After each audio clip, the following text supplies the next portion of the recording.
صباح الرضا، يا صباح الجمال، يا صباح كل حاجة حلوة في الدنيا. نبدأ الفيديو باللهم صل وسلم وبارك على سيدنا محمد عليه أفضل الصلاة والسلام.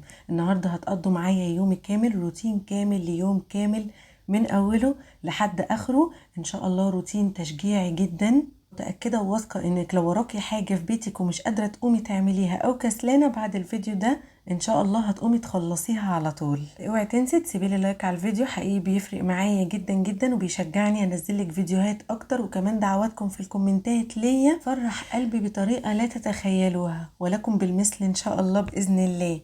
اول كده ما صحيت من النوم دخلت على المطبخ على طول. بصوا، احلى حاجه ممكن تحصل للواحده في يومها ان هي تقوم شقتها تكون رايقه وكمان مطبخها يكون رايق. انا كنت غاسله المواعين من بالليل وعامله كل حاجه، بس ما فيش مانع ان انا ادخل كده ايه، رخامه مثلا تتلمع تلميعه بسيطه، بالذات ان بقالي كام مره كده بغسل المواعين وبمسح الرخامات لكن مش بشيل الحاجه اللي على الرخامه وانضف من تحتها، فاهمني؟ يعني بتاع مرتين تلاتة كده. فقمت قلت ايه، اما اخد الرخامات معايا ترويشه كده، تظبيطه كده. حطيت شويه غسيل في الغسال الاوتوماتيك برضو يتغسلوا كده ايه عقبال ما اخلص الرخامات. طبعا انا هنا قايمه ولسه ما فيش حد في البيت قايم، انا دايما بصحى قبلهم بساعتين، بساعه ونص، بساعه. بصراحه انا بفضل كده، اصلا بحس ان في وقت كده لنفسي ما اقومش ايه، احس اني مكفيه على طلباتهم وعلى الفطار. طبعا انتوا فاهميني. المهم انا لمعت كده ايه تلميعه بسيطه للطقم التوابل اللي على الرخامه ده واللي هو الحامل بتاعهم، وبرضو حطيت من الخلطة بتاعتي دي كده على الرخامة بقى تحت اي حاجة. وعلى فكرة باخد بيها برضو السيراميك حوالين البوتاجاز، حوالين الحنفيات. طبعا بيخليها غير انها بتلمع وبيعقمها وبينظفها، هو كمان بيخلي فيه ريحة نظافة، ريحة نظافة طول اليوم بتهل من المطبخ. وانا بصراحة بحب برضو ابدأ يومي على نظافة. انا منظفة من بالليل، بس بحب ايه احس برضو بنظافة اكتر. بصوا هنا على غسالة الاطباق كده كنت منشفة شوية فينو، عايزة ادقهم برضو واعملهم بقسماط. اي جهاز قدامي بديله برضو تلميعة كده، ما بياخدش معايا الموضوع ده كله 10 دقايق. 10 دقايق ده كتير كمان. كان في بقى كده ايه طبقين بساط خالص من مطرح تسالي بالليل، عملنا بقى بالليل كيكة، وكان في السوداني اللي بقشره معرفش ايه، شوية حاجات بسيطة خالص كده، واللي شرب شاي بلبن، واللي شرب قهوة. فالمهم ايه، كام حاجة بسيطة كده. بصراحة ما قدرتش اعملهم بالليل، خلاص كنت فصلت بقى، حسيت ان انا جبت اخري فعلا، فخلاص ما رضيتش اضغط على نفسي اكتر من كده. قلت الصبح هبقى ارصهم في الغسالة. هما لسه كل ده ما صحيوش، فقلت انا افطر انا الاول كده بروقان وبمزاج عقبال ما هما يصحوا براحتهم، وابدا ابقى احضر لهم الفطار.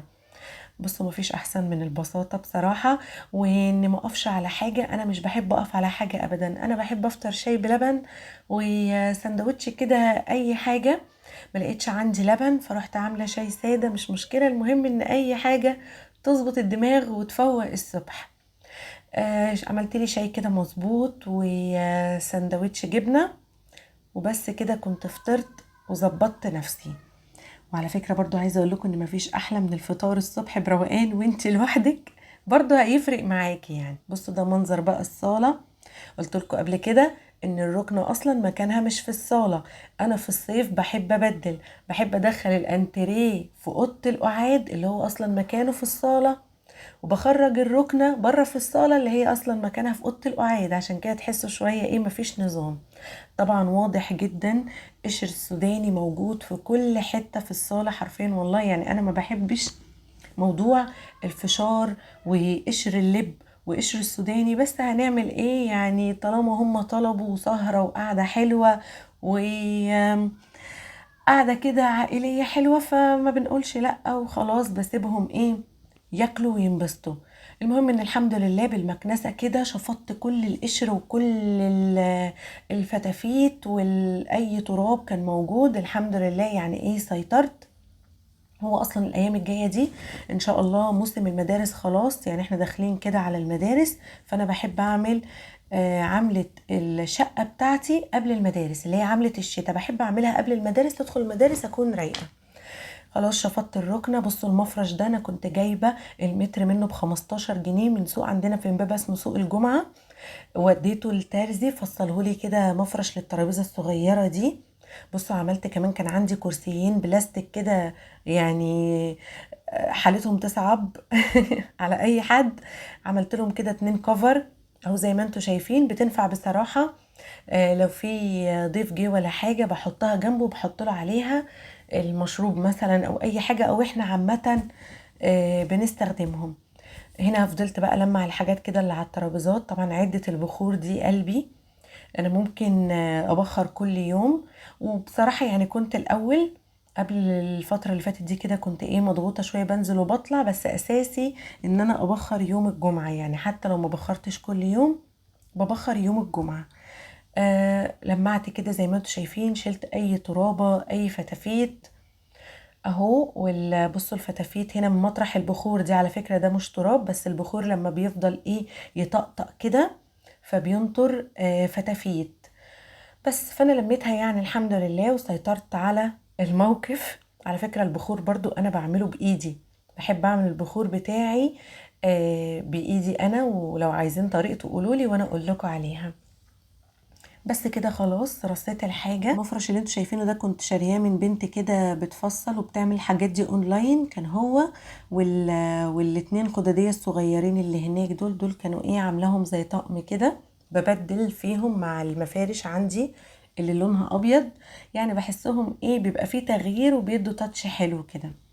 المهم كده انا خلاص كنت تقريبا خلصت الصالة، وحطيت بقى كان الكوشنز كده على الركنة اللي انتوا شفتوها دي. طبعا الكوشنز دي مش بسيبها يعني طول اليوم، بس في الاول بحب احطها كده بفرح بشكل الحاجة ونظافة الحاجة، وبعد كده بشيلهم لما نقعد. بصوا برضو المفرش اهو، المفرش اللي قايله لكم عليه برضو مفصلة منه للبوف برضو اللي محطوط على جنب ده، وملبساها ليه. يعني بصراحة هو ظبط معايا منظر حاجات كتير جدا. بدل ما كنت اروح اشتري القماش الشعر ده، كان المتر منه وقتها ب 250 و 300 جنيه، لا ده كان ب 15 جنيه، جبت منه مترين ظبطولي الدنيا وظبطولي الشقة كلها. كنت بقى مطلعه انا كيس لحمة من الفريزر كده يفك اهو. هعمل بقى، قلت النهارده كده اعمل فتة ولحمة. كنت ناوية اطبخ بصراحة، بس حسيت الجو حر شوية، مش محتاج طبيخ يعني، مش طالب طبيخ. فحلوة الفتة منها برضو اكلة تقيلة قوي ولا مسبكة زي الطبيخ. حطيتها كده في الحلة، وكنت مسخنة اصلا الحلة كويس جدا، وحطيت عليها حتة بصلاية وشوية فلفل اسمر، وبدأت اشوح كده في اللحمة عشان تاخد اللون بتاعها الحلو ده. وكمان ما تطلعش ريم في الشوربة. عارفين الريم الابيض او الرغاوي البيضة دي بتعتمد اصلا على تشويحة اللحمة الكويسة. انا من الناس اللي ما بتغسلش اللحمة ابدا، ولا الكبدة برضو، طالما انا واثقة ان جايباها من مكان كويس ومكان نظيف، فبطلع الحاجة من كيسها على التتبيلة او على الطاسة على طول. جبت بقى حلة، حطيت فيها معلقة سمنة وشوية زيت، حمرت كده، مش حمرت يعني، قلبت الرز كده غلفته بالمادة الدهنية عشان يطلع مفلفل. وسبته بقى على النار. كنت خلاص ضربت الطماطم بالهاند بلندر. الهاند بلندر يا جماعة انا ما بقدرش استغنى عنه ابدا، بصراحة بحسه اخف من الخلاط، يعني فاهمين. انا اصلا عشان الرخامة عندي صغيرة فمش حاطة عليها حاجات كتير، فالخلاط متخيلين فوق، فبدل ما انزله واطلعه الهاند بلندر طبعا اخف بكتير. هبدأ بقى هنا اعمل الصلصة بتاعت الفتة. صلصة الفتة لازم بالثوم، لازم بالخل والثوم. وما تنسوش تحطوا في الصلصة ملح وفلفل اسمر ومكعب مرقة او نص مكعب مرقة على حسب الكمية، وشوية كمون، وكمان معلقتين خل. ومع ده كله هنحط نص معلقة سكر صغيرة. الصلصة دي خطيرة جدا جدا للفتة، هي دي فعلا صلصة الفتة الأصلية، ما تتاكلش الفتة إلا بالصلصة دي. وفي ناس بتعمل الفتة من غير صلصة، ما اقدرش بصراحة، أنا من حلفاء الفتة اللي بالصلصة. المهم بقى هنا انا كنت بقى بقطع العيش بتاع الفتة. انا بصراحة ما بحبش ارمي اي حاجة ابدا، يعني بصوا انا هنا بلم اللقم اللي بتتبقى من ورانا، يعني من بعد ما بناكل وبحطها في الفريزر لما اعمل فتة. بقطعها وبحمصه وكده. ايه يعني، عارفين انتوا مثل لم اللقمة تلمك؟ انا بصراحة ماشية بالمثل ده، وما بحبش اصلا ارمي اي نعمة ربنا في الزبالة، يعني الا لو خلاص ايه لازم تترمي. حطيت معلقتين زبدة سايحة كده على العيش، وحطيته في الاير فراير اللي هو يتحمص بقى. بصوا، طول ما انا شغالة وبعمل اكل لازم الحركة دي تحصل. قولولي بقى مين فيكو زي كده، لازم تنزل كل شوية وتلم اي فتافيت او اي ترابة على جنب كده وتلم بالحتة.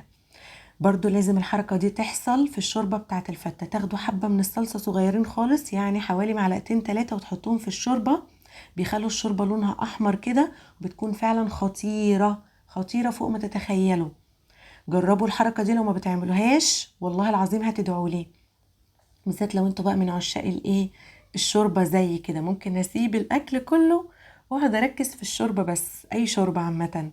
العيش خلاص كان اتحمص، حطيته في العلبة دي كده علشان اسقسقه بالشوربة قبل ما احطه في الطبق بتاع الاكل. وكمان بحط معلقة صلصة صغيرة تاني يعني على العيش، ومعلقة طشة صغيرة، بتكون خطيرة خطيرة خطيرة. بص انا هنا بقى حطيت ايه، الرز كده في بولة، وبحط العيش فوقيها، بما اني طبعا هقلب يعني فلازم يحصل العكس. انا كنت هنا ما خدتش بالي، والعيش رحت حط عليه شوية رز، قلت ايه اللي انا بعمله ده؟ احنا مش هناكل فيها. حركة عادية طبعا، عادي من اي ام عيالها عمالين يزنوا يا ماما يا ماما يلا احنا جعانين، فلازم يحصل اي حركة كده ايه تفلت مننا.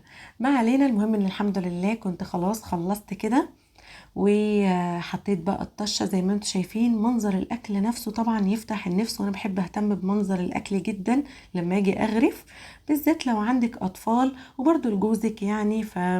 عارفين انتوا العين بتاكل قبل البق، دي فعلا حقيقة جدا. يعني منظر الاكل لما يفتح النفس ده بيفرق مع اللي هياكل جدا. بصوا انا عماله هنا سايبه كل حاجه وعماله بشرب في الشوربه، بس خطيره الشوربه. بعد ما خلصت خلاص الغدا بتاعنا، دخلت بقى كده على البلكونه. كان الغسيل طبعا خلص. مسحت الحبال كده من اي ترابه عليها، عشان انا هنشر فواتح او حتى غوامق برضو لازم امسح الحبال. نشرت الغسيل، كان تقريبا هنا خلاص المغرب قرب يأذن، كنت تقريبا قربت اخلص كل اللي ورايا. نشرت الغسيل بتاعي، ووقفنا شوية أنا والعيال في البلكونة. الجو حقيقي كان تحفة جدا، يعني وقت المغربية ووقت الشروق من أعظم الأوقات وأحلى الأوقات اللي تقفي تتأملي فيها، وتفتحي قلبك بقى كده لربنا وتشكي وتدعي وتتمني وتقولي كل حاجة. زي ما انتم شايفين كده اهو، كنت خلاص واقفه بقى انا والعيال. المنظر كان حقيقي تحفه، والشمس كده كان شكلها زي ما انتم شايفين كده طالع منها شعاع كبير. سبحان الله يا ربي سبحان الله. فضلت بقى واقفه انا والعيله اقول لهم قولوا سبحان الله والحمد لله ولا اله الا الله، وفضلنا نسبح ربنا كتير جدا واحنا واقفين في البلكونه. بعد ما خلصت الغسيل بقى بتاعي خلاص، وخلصنا وقفة التأمل في البلكونة. بصوا بقى، سألتوني كتير بتذاكر العيال يا سهى ولا بتعملي ايه؟ بصوا، اجازة الصيف احنا ممكن ما نذاكرش كل يوم، بس انا بجيب كتب كده، كنت الكتب دي شارياها اونلاين. بخليهم يذاكروا فيها. بصوا هي مش مذاكرة، هي عاملة زي كأنها نشاط كده، منها بنذاكر ومنها بنلعب مع بعض، فيها شوية تلوين، فيها رسومات، فيها وصل، يعني فيها نشاط كده حلو، فيها رسومات، فيها يعني فيها حاجات حلوة. انتوا فاهمين؟ عارفين انتوا الكتب اللي فيها تمارين كتير دي تشجع الأطفال على انهم يذاكروا، بيكونوا متحمسين ومستنيين الساعة اللي احنا هنذاكر فيها دي. لو حتى مش كل يوم فهو يوم ويوم، احنا كده كده اصلا في اجازة الصيف، بس ما ينفعش يعدي اجازة الصيف برضو يعني من غير ما نكون مهتمين بالدراسة، او حتى نراجع على اللي احنا خدناه يعني السنة اللي قبلها. بس كده خلاص، كان تقريبا اليوم كده خلص. بعد ما بنذاكر بياخدوا بقى افراج، اللي عايزة تلعب اللي عايزة تمسك التليفون شوية، بنقعد نتفرج برضو على التلفزيون شوية مع بعض، وبنسهر سهرة حلوة. وحقيقي حقيقي الحمد لله على نعمة البيت، الحمد لله على نعمة الأطفال، الحمد لله على نعمة الدفء، الحمد لله على نعمة اليوم الجديد. وبس كده، هو ده كان يوم النهاردة.